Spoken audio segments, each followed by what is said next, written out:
De esta forma, seguimos o continuamos dentro de lo que es el cine laboratorio presentado por el 29 Festival de Cine Asunción Paraguay 2020. Doy de vuelta la palabra al director y fundador, también docente, Hugo Amarra, para la continuación de esta presentación.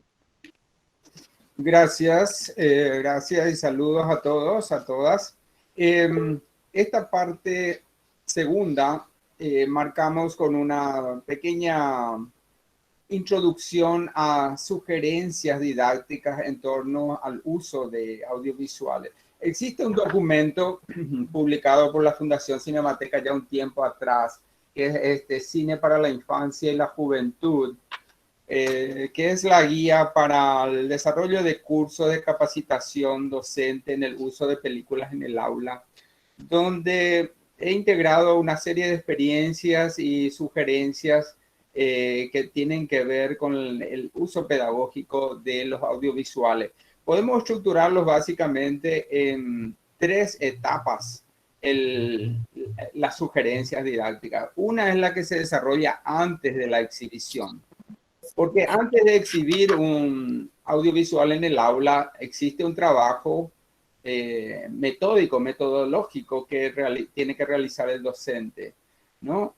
Tiene que seleccionar el video, también hay que saber seleccionar, por lo tanto, las capacidades didácticas de un texto audiovisual, ver si ese texto audiovisual es apropiado para compartirlo en clase con el grupo de los alumnos, ver si es apropiado para desarrollar qué tipo de contenidos curriculares o qué valores transversales servirá el texto audiovisual para enfatizar, para debatir y promover. También aquí el docente tiene que preparar a los alumnos para la experiencia de compartir un texto audiovisual. Es decir, utilizar eso como un atractivo para que se sientan los alumnos estimulados, interesados en que van a ver una película la próxima semana o en el próximo encuentro, y se puede aprovechar ese entusiasmo para que los alumnos hagan unos pequeños preparativos, ya sean de investigación, de lectura, pequeñas lecturas o de imaginación tal vez sobre el tema o los asuntos que la experiencia va a convocar. Durante la exhibición es muy importante aquí el rol del maestro para presentar el texto audiovisual, tener una debida presentación, darle jerarquía al momento de la exhibición.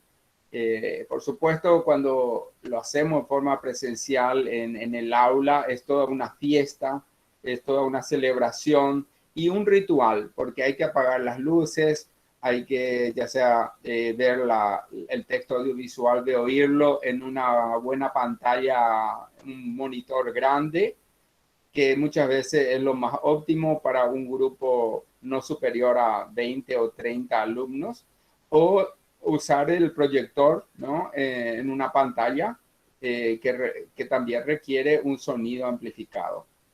Y hacer que esa exhibición sea concentrada, sea un ritual, se respete la exhibición como un espectáculo. Los alumnos entonces conviven, comulgan ese ritual alrededor del texto audiovisual. En silencio, saber apagar los celulares, atender los signos y los códigos no verbales y verbales que el texto audiovisual propone como formas de comunicación. Y hay muchos recursos y técnicas didácticas que aquí no puedo transmitirles, pero sí en un curso sobre cómo captar su interés y sus interpretaciones de esos códigos y signos y tropos, ¿no?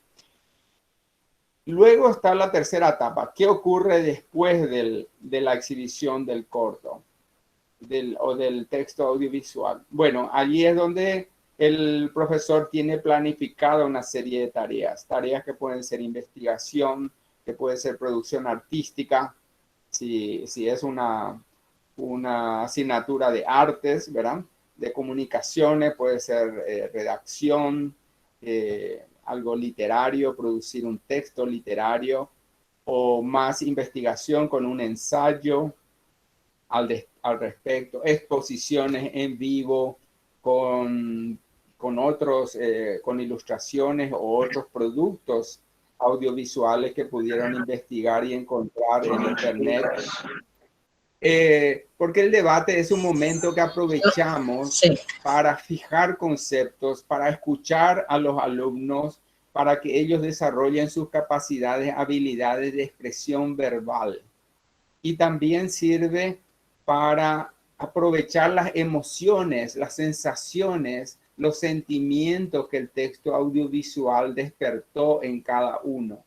Como saben, un texto audiovisual, si bien es el mismo para todos, es subjetivo, es personal la vivencia en cada uno.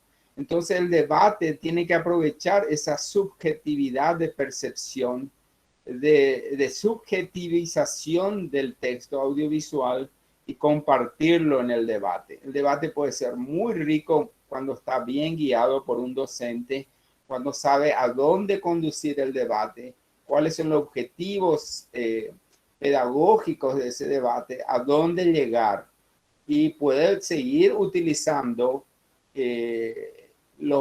algunos elementos que emergieron en ese debate para próximas clases, incluso seguir recuperando esos conceptos y esa emotividad que le despertó el texto audiovisual y se compartió en el debate. Esas son técnicas o aspectos así, digamos así, muy panorámicos, muy básicos, fundamentales de cómo aprovechar. La planificación, todo lo que es antes de la proyección, el debate inmediato y las actividades post aprovechamiento del texto audiovisual. Entonces, ahora le voy a compartir un video. Vamos a ver un corto que voy a hacer yo el play, Romina. Es un corto que, a diferencia del que vimos antes, y esto a propósito, el que vimos que propuso el profesor Carlos, era un video que hablaba o nos transmitía, nos comunicaba en concreto una cultura, identidades culturales, valores culturales. Tenían que ver con la naturaleza, con la comunidad, con la convivencia, la relación de familias, con la memoria, etc. En este caso, vamos a tener un corto donde, por supuesto, se presenta una cultura, pero es una cultura de la imaginación, de la fantasía. Por lo tanto, es un poco más abstracta. Pero ustedes saben que un texto audiovisual no puede existir en la abstracción, porque al usar imágenes, las imágenes son concretas, siempre existe una figura y un fondo. Es inevitable que una cultura esté representada, aunque sea una cultura de la imaginación, de la fantasía, del futuro imposible, etc. Este corto que van a ver es una obra que se llama El Vudú de Sebastián, hecho por un paraguayo en técnica de animación, Joaquín Baldwin, que va a ser invitado especial, invitado de honor del 29 Festival de Cine. Lo vamos a tener en un seminario internacional de animación. Y este corto ha ganado muchísimos premios internacionales, pero muchísimo quiere decir alrededor de más de 100 premios internacionales.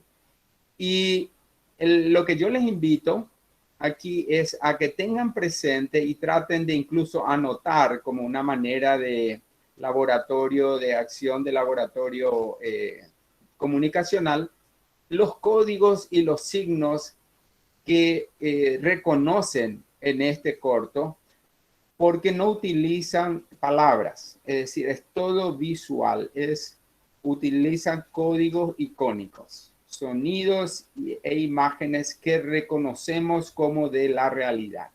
Entonces, traten de identificar signos y códigos que les ayudan a comprender la historia que se desarrolla y las emociones que comunica. Ok, dicho esto.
Bueno, estamos de vuelta. Entonces, ahora desarrollamos en la clase laboratorio el debate.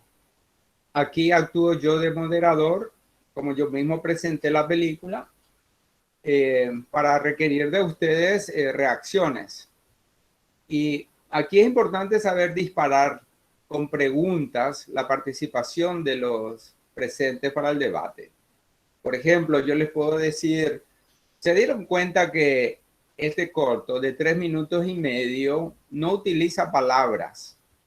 Sin embargo, entendemos una historia. Entonces yo le puedo preguntar, ¿cuál es la historia que cuenta el vudú de el vudú de Sebastián? A ver, ¿alguien me puede contar en palabras la historia que interpretaron? ¿Que interpretó? Por favor.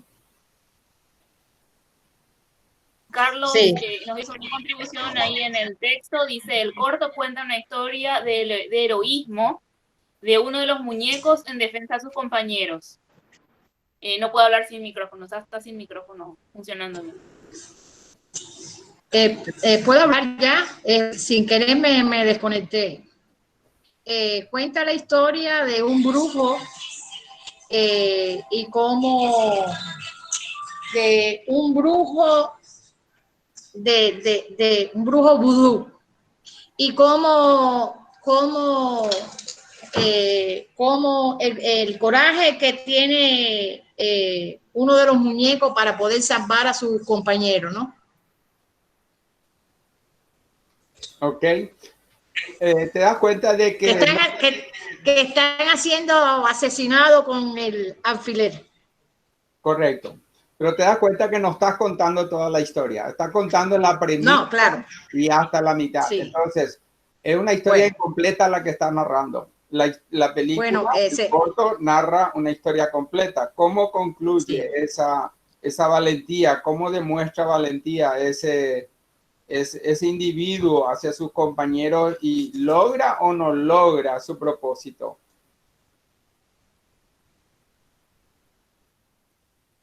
Liliana.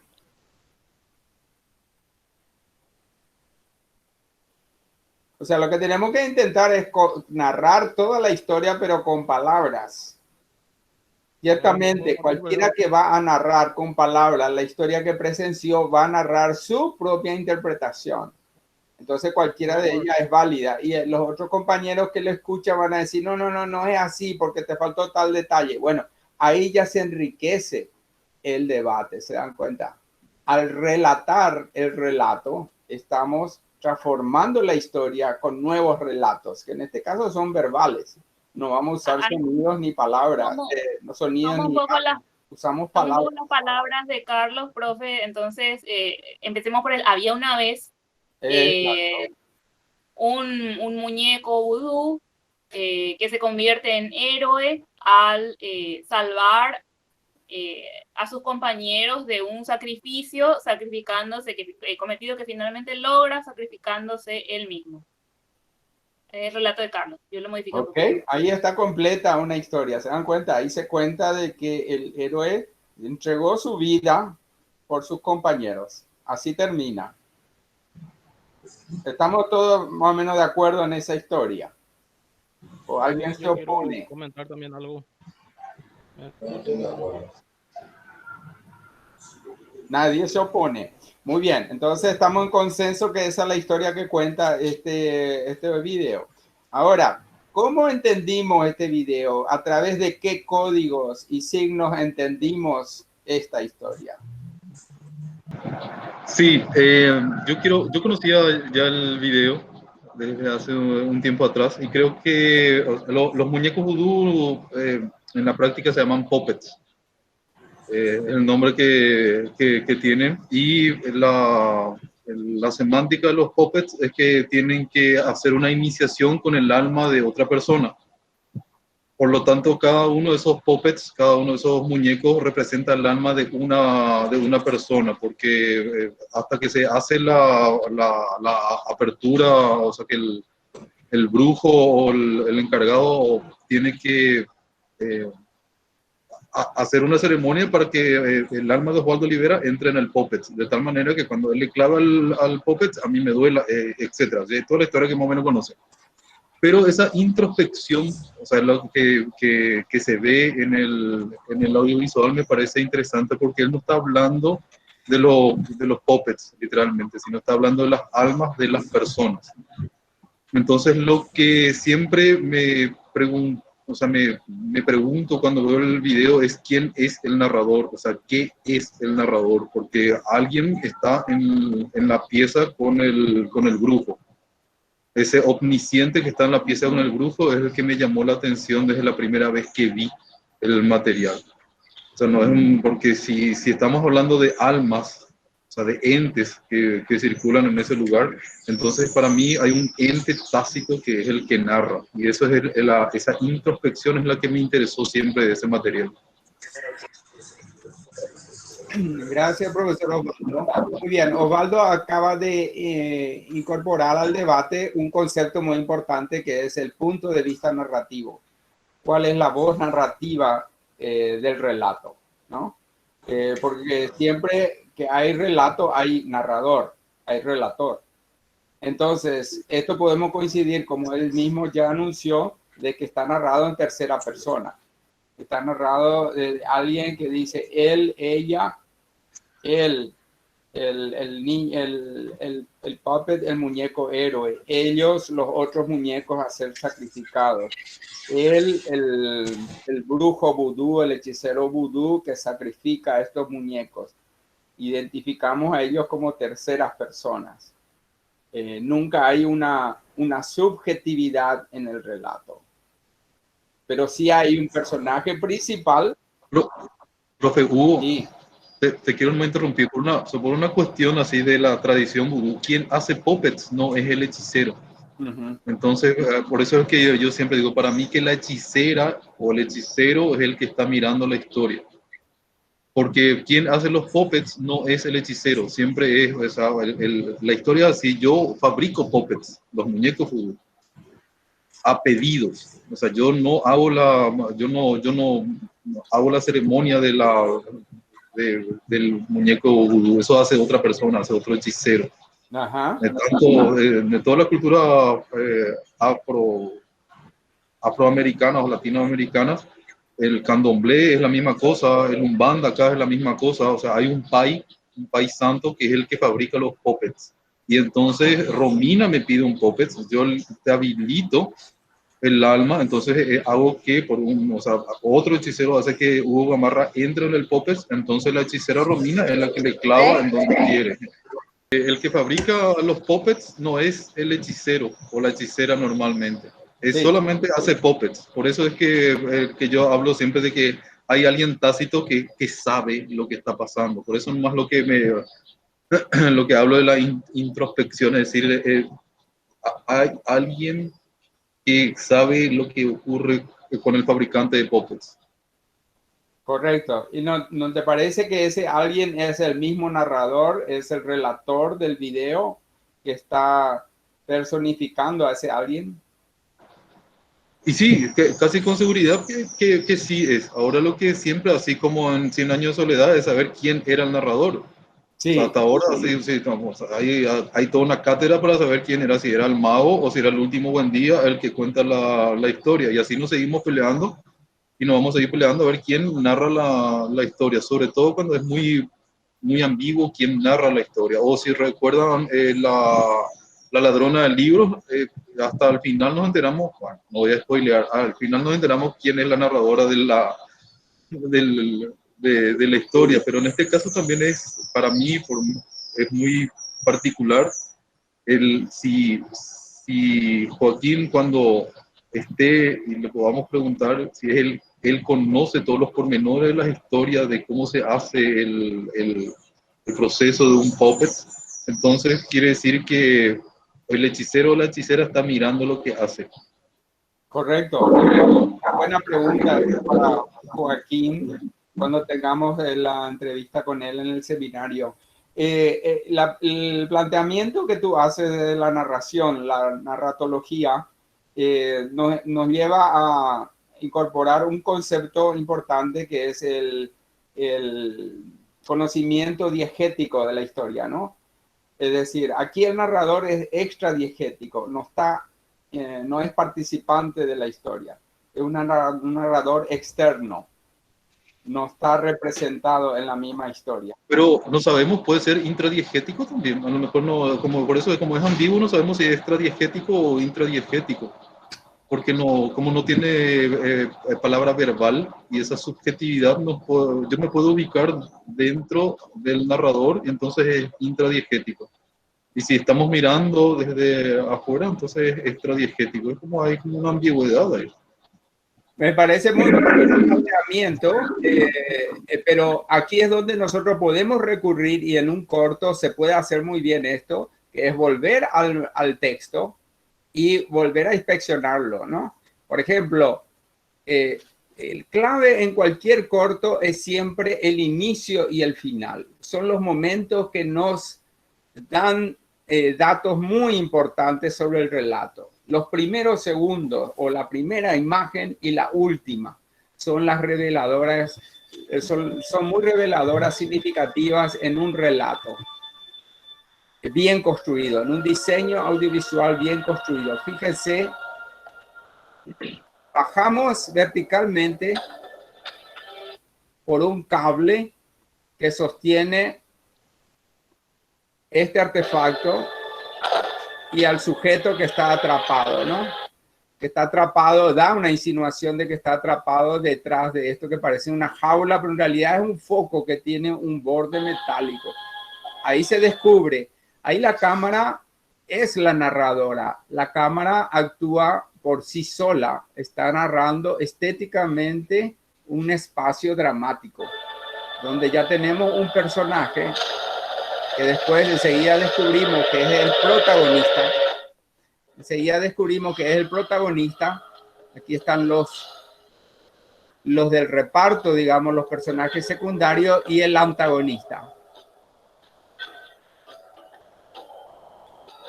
Por la variedad de ángulos, de planos, de encuadres, nos damos cuenta que el relator es omnisciente, que el relator conoce y puede acercarnos o alejarnos de todos los elementos en este escenario, de este drama, sin depender de que un personaje tenga focalizada la información visual o sonora. Incluso la música es extradiegética, ¿no? La música no es parte del relato, es una música que vive o que viene desde afuera del texto narrativo en sí mismo. Bueno, ahí está presentado, ese es el primer acto, la exposición de la situación del drama que se presenta, donde hay un hechicero que va acabando con estos muñecos que representan vidas. Exactamente, ¿no? Como decía el profesor Osvaldo. Y ahí es donde se plantea el fin del primer acto, cuando hay un intento de liberación, de revolución, de sublevación al status quo, a la situación dramática, trágica de exterminio, ¿no?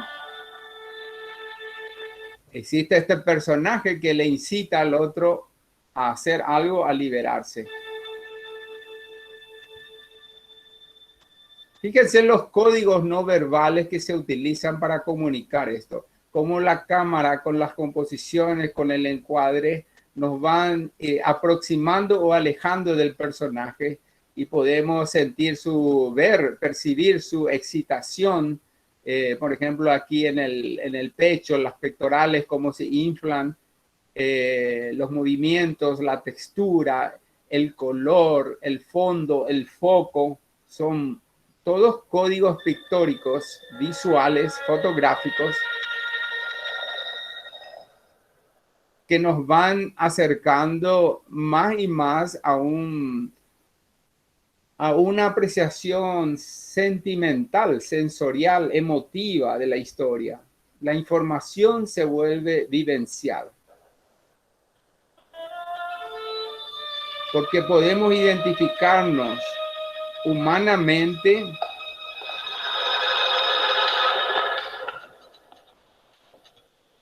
con la acción.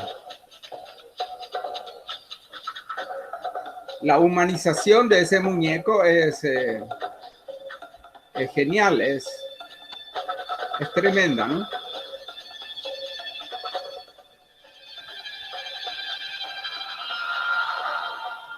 Ese momento de la mirada, la conexión entre uno y el otro es fundamental para la decisión que va a tomar este personaje.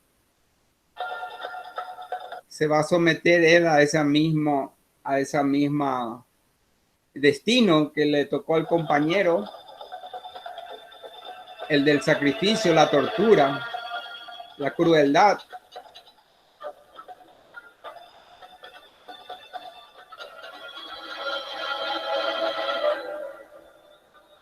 Ok, y aquí notamos de que él tomó en conocimiento de lo que le liga al brujo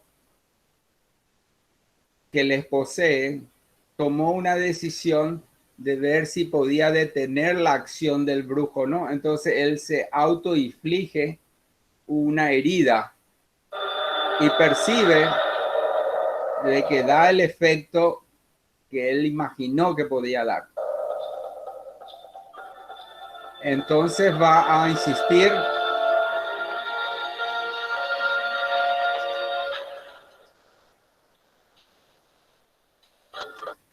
tenemos que pensar, por supuesto, Osvaldo, de que esto es una metáfora. Ciertamente no es una representación cultural, documental de lo que puede ser el vudú, de lo que puede ser la cultura afro caribeña, como mencionaste, que estamos ante la posibilidad de que esta sea una recreación fantástica, de fantasía, de imaginación, tomada de un conocimiento cultural como es el vudú y transformada en una metáfora de fantasía.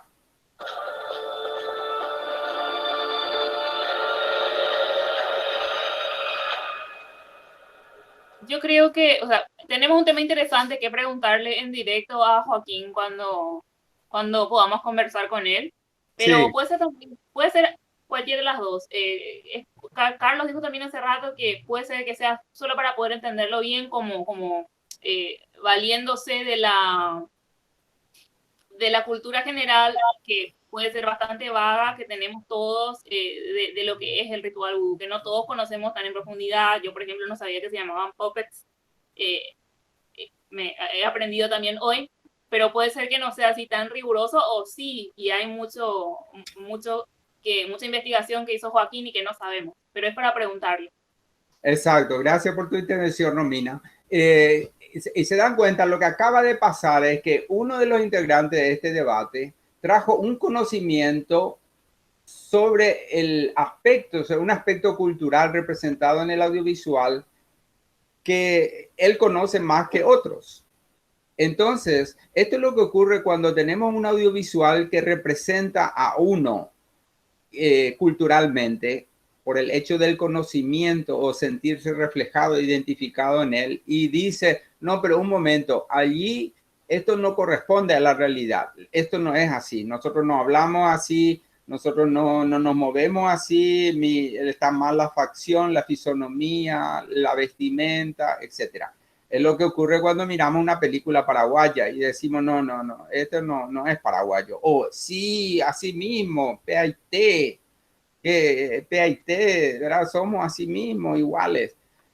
Entonces, de repente aparece que alguien que está en el debate y reconoce, dice, no, ese instrumento musical no suena así, eso se nota de que es falso, o que el vudú ese está mal utilizado. Entonces se plantea un problema analítico específico cultural que algunos pueden percibir y otros no.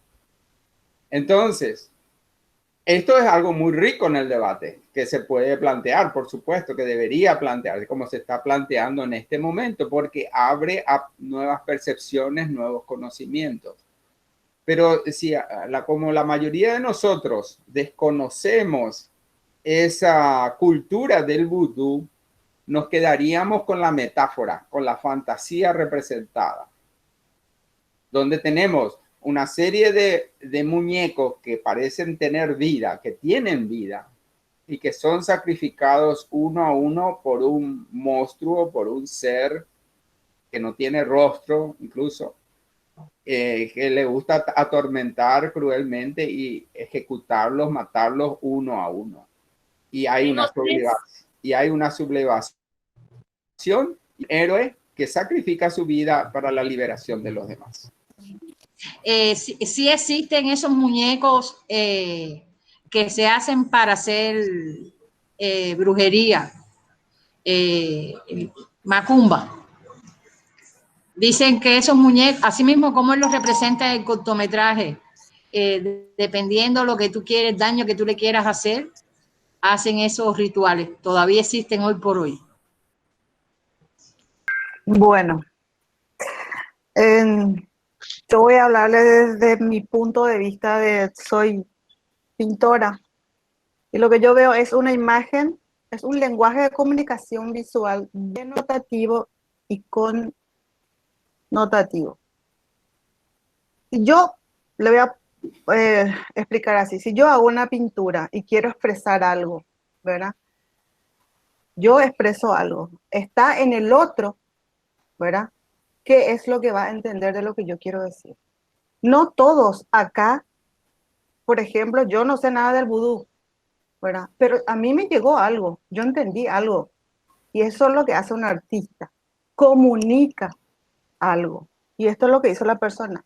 El discernimiento es del espectador, es lo que puedo aportar, es lo que yo, desde mi punto de vista, ¿verdad? Muy válido, gracias Alice. Todos hablamos desde el punto de vista de cada uno y eso es lo que queremos escuchar. Gracias. Sí, yo también quiero expresar lo que percibí en ese corto. Conozco un poco del vudú, pero muy poquito, no como el compañero que estuvo hablando. Yo veo ahí ideología, por un lado, una ideología de un ser tirano, ¿verdad? Que somete al pueblo, a seres vivientes, ¿verdad? Al ser humano. Y veo a un ser muy visionario y que se volvió un revolucionario, ¿verdad? Este sometedor, como podríamos decirle, este tirano, ¿verdad? Le estaba atacando en sus chakras, como le llaman en el vudú, a estos seres humanos, en la parte débil, como ellos lo identifican. Y ahí le iban atacando y después este visionario descubrió, ¿verdad? O sea que se dio cuenta que él podría salvar la situación y lo logró haciendo su propia lucha. Gracias, Silvio. Muy bien, se dan cuenta cómo estas diferentes interpretaciones nos ayudan a aumentar nuestra propia interpretación, a enriquecer la interpretación individual que tenemos y se nos ha ampliado. El texto es propio y es comunitario ahora. Lo hemos compartido, lo estamos debatiendo y cada uno puede ir incluso con una tarea de investigar más. De, por ejemplo, entrevistar al autor, cómo lo hizo, por qué lo hizo, cuál fue su motivación, hacerle cuestionamientos desde la cultura, vudú, etc. Otro podría investigar tal vez desde el arte, la luz que se usa, las fuentes lumínicas que tiene el ambiente, el relato. Otro puede estudiar el relato desde el punto de vista dramático, los personajes, qué representan, sus objetivos, y si lo logran o no, el antagonista versus el protagonista, cuál es el conflicto, si existen conflictos intrapersonales o son solo interpersonales, etcétera, ¿no? Es decir, en un corto de 3 minutos y medio tenemos una riqueza comunicacional y expresiva que nos permite al docente explorar desde diversos ángulos para que los alumnos desarrollen el pensamiento crítico hacia el texto audiovisual. De eso se trata. Creo que esa es la palabra clave, pensamiento crítico. Yo quiero compartir ahora entonces con ustedes un cortometraje En esta casa. Bien breve, también bien cortito, que tiene que ver con el momento que estuvimos viviendo o la vida de este año del 2020, porque tiene que ver con la pandemia, tiene que ver con un poco con la soledad, con la sobrevivencia también. Y vean, se llama Héroe. Quiero que hagamos este ejercicio que ya empezamos en la clase laboratorio, que es pensar cómo nos transmite lo que nos transmite el corto, el texto audiovisual. Tratar de ser conscientes de los códigos y los signos verbales y o no verbales que utiliza el corto para representar el mundo que está siendo narrado, el personaje que está siendo narrado, cuál es el tema incluso del cortometraje, del texto audiovisual. En el debate que dimos anteriormente sobre el vudú de Sebastián, no hemos profundizado sobre el tema, pero sí lo hemos mencionado, ¿no? El heroísmo, el sacrificio. El tema siempre es el caracú, es la esencia, la idea o la emoción básica que comunica, que motiva la creación de esa metáfora que es la obra audiovisual, o puede ser la pintura o una música. Siempre hay una esencia motivadora, un concepto básico nuclear que es para el cual sirven todos los elementos expresivos y narrativos. ¿Correcto? Bueno, le voy a dejar compartamos Héroe. En esta casa vive un héroe, protagonista de 1000 aventuras y hazañas heroicas. Salvó el mundo tantas veces que ya perdí la cuenta. Consejero de reyes y emperadores intergalácticos, amado por el pueblo y temido por sus adversarios, en especial por los monstruos que vivían bajo mi cama. Parece chiquito, pero es gigante. Su mirada tranquila y amable esconde un feroz guerrero, un líder nato y un amigo de hierro. Su arma, forjada con el mejor de los plásticos, fue templada por los golpes de 1000 estrellas fugaces y es capaz de adaptarse a cualquier tipo de combate, pudiendo disparar desde rayos láseres hasta chisitos, si en el medio de la aventura nos agarraba hambre. Su valiente corcel, sombra gris, no le teme a nada y puede correr más rápido que el viento. Juntos hemos vivido las aventuras más increíbles.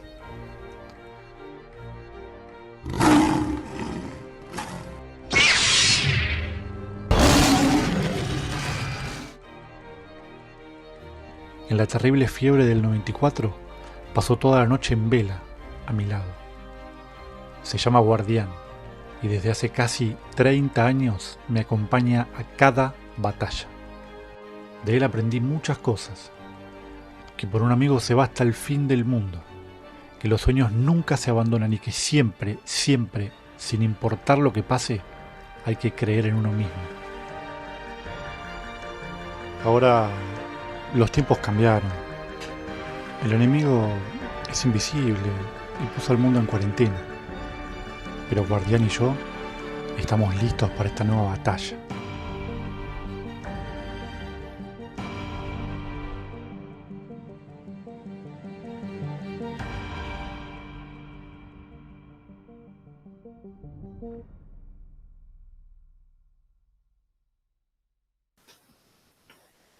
Eso fue En esta Héroe. casa vive un héroe. Eso fue Héroe. Esta es una película, un corto que fue seleccionado, lo seleccioné yo para el Festival de Cine, lo van a poder seguir viendo en el festival. Está dentro de la sección de cortos para estudiantes y para niños y docentes. Y creo que igual que el vudú de Sebastián, son cortos que son para todas las generaciones, que pueden ser interpretadas por niños, adolescentes, mayores y muy mayores.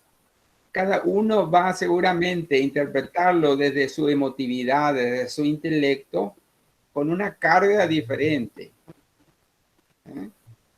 Bueno, quiero sus opiniones, abramos un pequeño debate sobre esto y después le voy a contar un pequeño secreto del corto.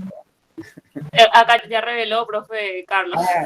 Ya reveló. Me voy a abstener de opinar porque Julián Gil es mi hijo y esa es mi casa. Sí. A mí me conmovió los libros, los muñequitos están... tenemos similar afinidad, así que va a ser muy, muy afectivo para mí. El orgullo del padre no pudo contenerse y contó que fue su hijo Julián el que hizo este corto maravilloso.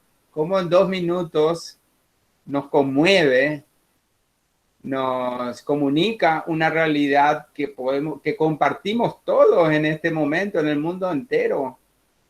Y es una metáfora. El corto es simplemente una metáfora, es una forma poética de expresar la vivencia humana. Desde una subjetividad, por supuesto, desde una particularidad. Lo universal y lo particular conjugados. ¿No? Bueno, abramos un pequeño debate sobre a ver si alguien quiere opinar de cualquier cosa, del aspecto de la narración, del contexto. Se dieron cuenta cuando yo presenté el corto, le di un contexto. El contexto a veces es muy útil porque ayuda a motivar al espectador a aproximarse a la historia que se le va a abrir, ¿no? Saber presentar un texto audiovisual es también un arte y una ciencia, porque ayuda al espectador a prepararse, abrir los sentidos, la imaginación, la sensibilidad, porque es diferente presentar un corto que sea una comedia, que una que sea de terror o de tensión, o una que tenga que ver con, por ejemplo, el momento que estamos viviendo, que es la opción que yo tomé de decirle, fíjense en esto, ¿verdad? Bueno, a ver, quisiera escuchar comentarios, por favor. Estamos en una clase laboratorio, así que todos están, entre comillas, obligados a participar. También podemos tomar esta situación como un ejemplo de cómo hacer que los adolescentes o niños participen o interactúen en cualquier tipo de actividad didáctica, teniendo en cuenta cualquier tipo de audiovisual o cortometraje involucrado, ¿verdad? Esta plataforma o esta situación en sí quizás también se repita en bastantes situaciones dentro del aula. Y es interesante saber cómo hacer que los adolescentes o niños participen en esta didáctica, ¿verdad? Estoy prácticamente con la boca abierta, profesor Hugo, porque hay tanto para analizar y para hablar sobre desde el cortometraje y la pedagogía, pero creo que me voy a centrar netamente en lo que esta película, con decir que quién no tuvo, cuántas generaciones no pasaron con el muñequito de Lego. Entonces, ese es el punto que me fascinó de este corto. Me parece tan apropiado porque realmente, como habías dicho, la posibilidad de que cada uno lo tome desde su realidad, ¿no? Y yo me transporté en el tiempo. En mi época de niña, cuando jugaba con el Lego, también entra mucho la parte de la imaginación, ¿verdad? Es como que estamos aislados y siempre buscamos algo o alguien, hasta imaginariamente, que nos esté acompañando en este momento tan duro, ¿verdad? Entonces, pasando un poco a la pedagogía, puede ser una forma muy interesante de aquellos niños o chicos o jóvenes que son muy introvertidos, de buscar este tipo de momentos y de cortos para que ellos tengan la capacidad de expresar realmente sentimientos que tienen. Así que felicito al creador de este corto. Gracias, Mónica, por tu participación. Muy valiosa tu participación. en señalar de que en la infancia todos hemos tenido amigos que nos han acompañado en los momentos de conflicto, de dificultades de la infancia. Han sido muñequitos o han sido otros objetos, una planta, un árbol, un compañero imaginario. ¿Quién no ha tenido en su infancia? Porque eso es parte del pensamiento mágico del ser humano. Todos los niños han recurrido a compañeros de su imaginación, han dado vida a objetos en su imaginación. Y lo que hace, yo creo, este narrador es recuperar en un momento de crisis que vive, recupera ese don de la infancia, ¿no? Y en su soledad recupera ese compañero que él descubre que nunca lo abandonó, que sigue a su lado, ¿no? Yo me identifiqué y me emocioné con el contigo, ¿no? Porque él como cuenta a través de sus juguetes, porque ya se ve que es una persona grande, ¿no? Él narra que desde 30 años lo están acompañando, ¿no? Y a mí me sucedió casi lo mismo. Yo buscaba ahora en tiempo de cuarentena algo donde yo me pudiera aferrar por la soledad y el estar encerrado en la casa.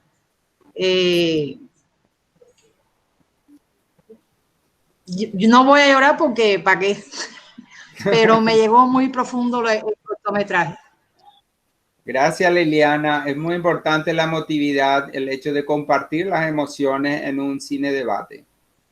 Tú has conducido muchos cine debate y sabes cuál es importante es eso, de compartir las emociones, cómo un audiovisual puede conmovernos. Profesor Derlis, te escuchamos. Sí, gracias, profesor.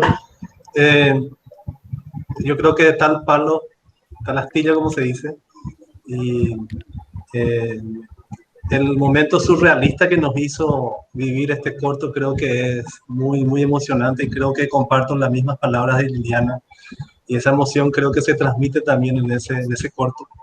Y me imagino nomás a mis hijos que están desarrollando mucho la parte parental del cerebro, reaccionando a los videojuegos y cómo esa cuestión creativa de interactuar con objetos, con juguetes, pueden sobrepasar cualquier realidad en la cual nosotros podemos situarnos. Cada uno tenemos nuestra autoterapia. A mí antes, cuando me sentía solo, escuchaba las canciones de Jorge Cafrune, por ejemplo. Y en este caso, el hijo del profesor Carlos transmitió el sentimiento que está detrás de esos objetos.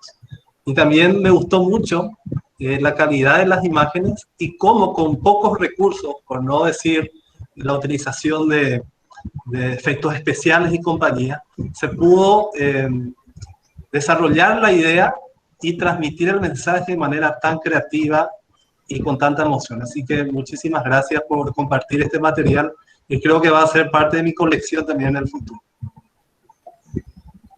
Muy bien, gracias, Derlis. Sí, nada más que varias ideas se me cruzaron, ¿verdad? Por un lado, que en la niñez muchas veces con un solo juguete podemos solucionar problemas o situaciones difíciles. Por otro lado, me vino la idea de que de la importancia de tener un amigo, pero me quedé ubicándome yo en el lugar del protagonista, en donde, ¿verdad? Tenemos nuestro yo, nuestro héroe, nuestro propio, ¿cómo le voy a decir? El héroe que llevamos adentro para poder enfrentar los avatares de la vida. Y el mensaje final, ¿verdad? En donde se pone un poco el barbijo y donde dice una vez más que también va a sobrellevar esta situación a través de su valentía, de su héroe que lleva adentro. Muy bien, gracias, Silvio. ¿Se dieron cuenta cómo hemos enriquecido en pocos minutos nuestra lectura, nuestra apreciación intelectual y emocional de un texto audiovisual, ¿no? Nos damos cuenta de que un texto audiovisual no se acaba en el segundo final, sino que puede ser extendido a través del debate y puede ser volcado en otras obras como inspiración, ¿no? El hecho de que el profesor Derlich ya esté pensando en que ella es parte de su colección, que va a compartir con otros, esos otros seguramente van a ser inspirados también por este corto o por este gesto del profesor Derlich. Entonces, eso es el arte, ¿no? El arte es lo que nos incita siempre a explorar, a compartir, a producir más, a sobrellevar la vida, a encontrar sentido a la vida y al mundo, el misterio del mundo que nos toca vivir, ¿no? Un par de elementos, profe, pero son de semiología visual y sería irnos mucho de tema, así que... No. Es importante también rescatar ese tipo de lectura. A ver, comparte, Romina. Uno que, o sea, que creo que es más evidente porque fue así. La tengo que ver 2 veces porque también le vi más por la emoción que la parte lógica. Cuando vemos la sombra proyectada del muñequito y cómo esa sombra es, el muñequito es pequeño, pero la sombra es inmensa.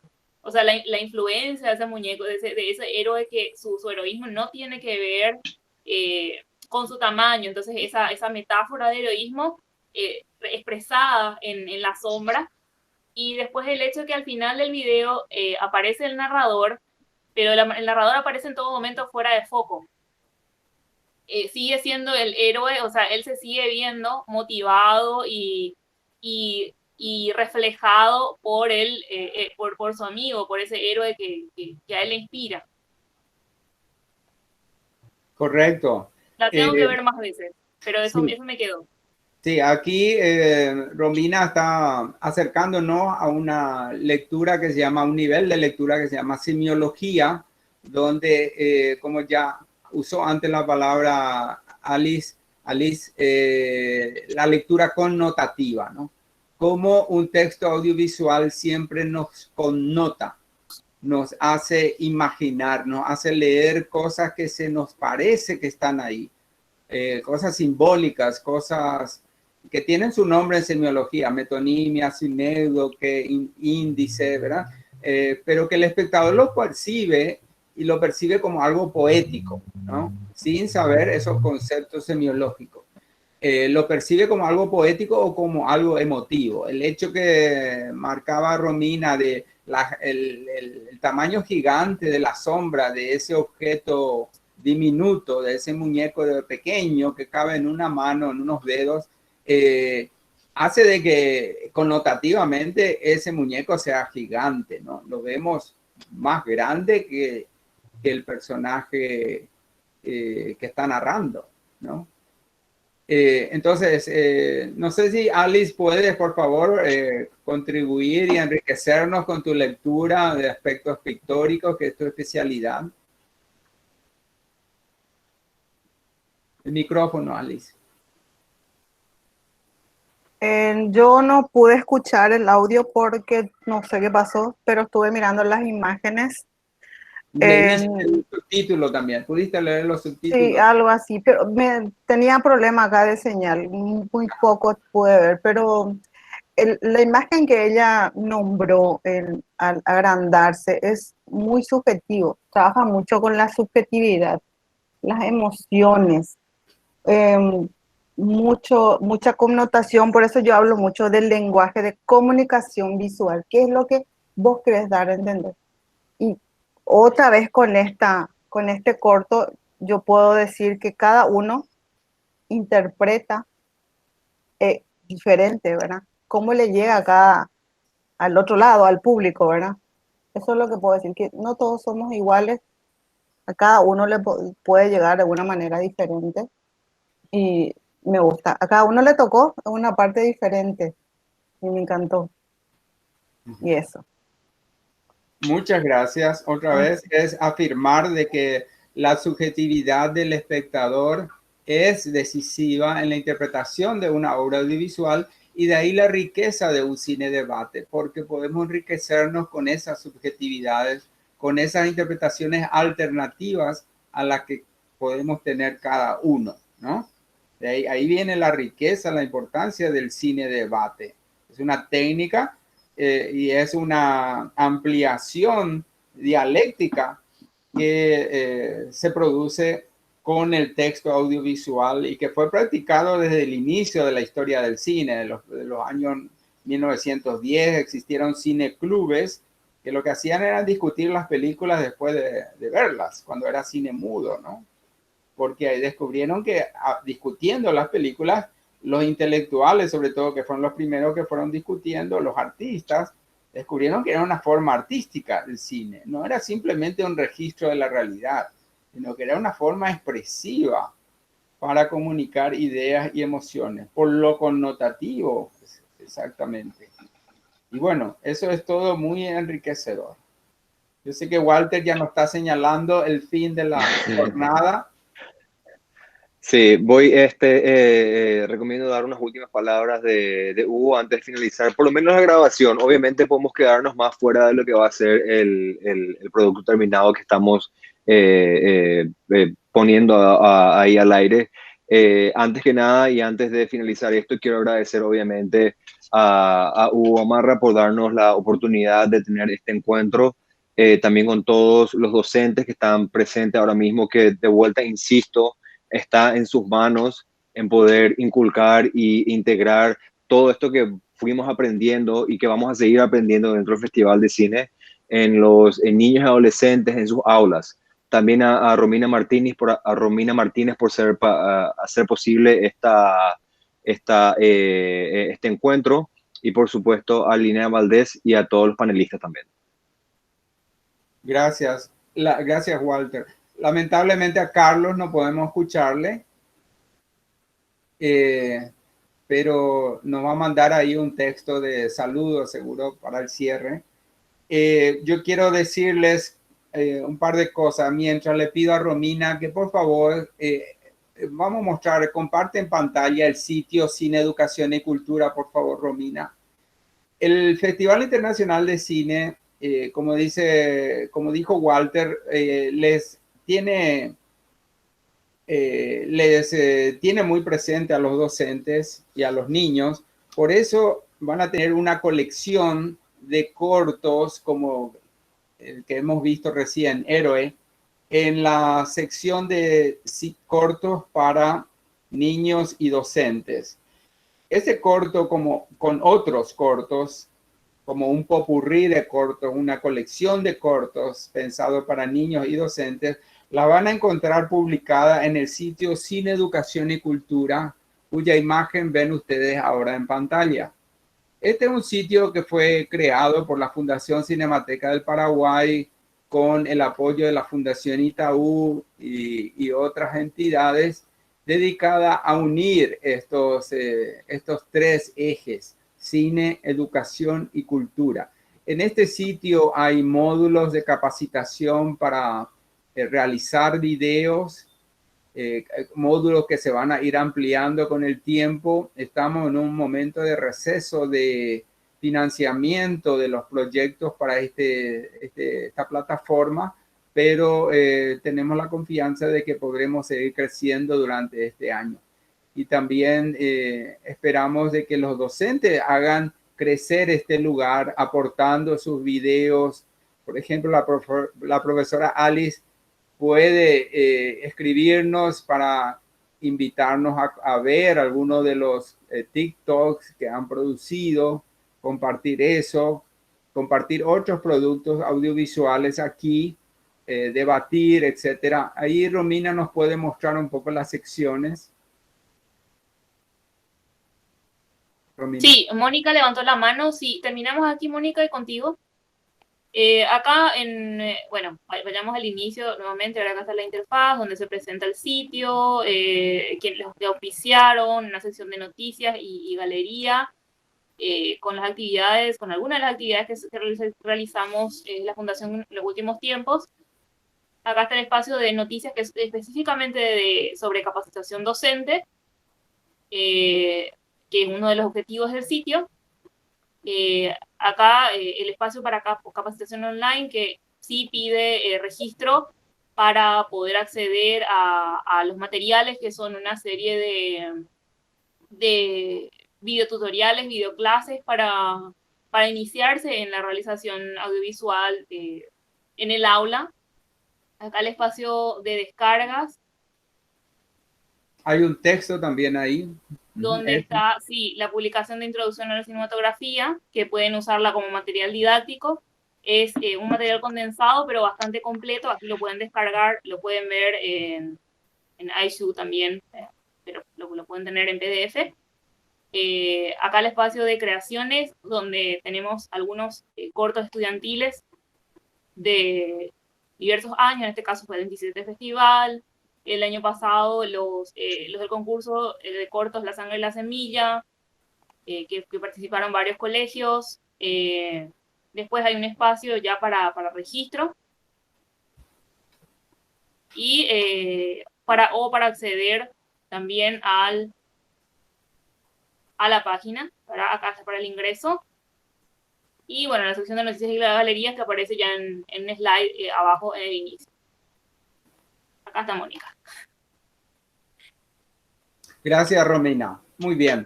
Creo que esa página también es importante poner en la parte del chat, así por quien quiera continuar investigando la página web tiene esto disponible. Cierto, Les comparto, pero cuando les enviemos la certificación, les vamos a hacer una invitación también, así que no hay problema. Si se lo Gracias, ahora, Romina. Gracias a ti. Para resumir, ¿algo más, señor Hugo? Aparte de invitar a todos al Festival de Cine. La palabra. Mónica, te escuchamos. Perdón. Bueno, nada más como cierre y como un poco englobar la parte didáctica y pedagógica, profesor Hugo, quisiera compartir con ustedes de todo lo que se trató en este laboratorio extremadamente interesante y sobre todo que el desafío está, como bien lo dijo Walter, en los docentes, ¿verdad? Entonces, dar como unos tips que para tener en cuenta a cada docente que quieren mostrar realmente en el corto, ¿verdad? Se centraron mucho en la cuestión de que los niños no pueden ser vistos, ¿verdad? Como sabemos que es ya pues prácticamente ya es inevitable, pero también pudimos ver que por medio del corto del profesor Gil, es posible con otro tipo de materiales. Entonces, el primer punto que hay que tener en cuenta es qué queremos mostrar, para quién queremos mostrar y para qué. Entonces, dejo eso como una propuesta didáctica educativa muy interesante que creo que se podría volver a dar una próxima reunión para hablar exclusivamente de estos materiales en el aula en cuanto a la creación. Entonces dejo eso como propuesta inicial y nada, agradecer la oportunidad de compartir este momento y bueno, a las órdenes siempre. Muchas gracias, Mónica. Gracias por participar a ti y a todos, a cada uno de ustedes. Ha sido un momento muy enriquecedor para mí, espero que para ustedes también. Ahí Carlos nos manda su gran pulgar de saludo, de apoyo positivo, generoso. Muchas gracias, Carlos, por enriquecernos en esta tarde del sábado. Este es un video que va a quedar a disposición de ustedes. Se va a subir a la página el 7 de diciembre. Va a estar editado y puesto, al igual que los materiales, los videos dirigidos, seleccionados especialmente para niños y docentes. Y más adelante, escríbanos al sitio Cine, Educación y Cultura, aquellos interesados en volver a reunirnos en actividades como esta o directamente en algún curso, taller que podamos ofrecer en el verano, guiado a estos mismos objetivos pedagógicos, y así poder seguir aprovechándonos cada vez más de la tecnología audiovisual, del lenguaje audiovisual como factor de desarrollo y de formación cívica, educativa, cívica para las generaciones más frágiles, ¿no? Que son los niños, los adolescentes que viven momentos de muchas confusiones, cuando hacen falta apuntalar los valores transversales, los valores humanos, los derechos humanos. Y por supuesto los mayores, porque los mayores ya sabemos que siempre estamos aprendiendo, ¿verdad? Que el aprendizaje nunca termina y que el cine es un gran instrumento, los textos audiovisuales son grandes instrumentos para celebrar la vida y para seguir aprendiendo el mundo y la vida. Muchas gracias, que tengan muy buena tarde y bendiciones para cada uno de ustedes. Cuídense.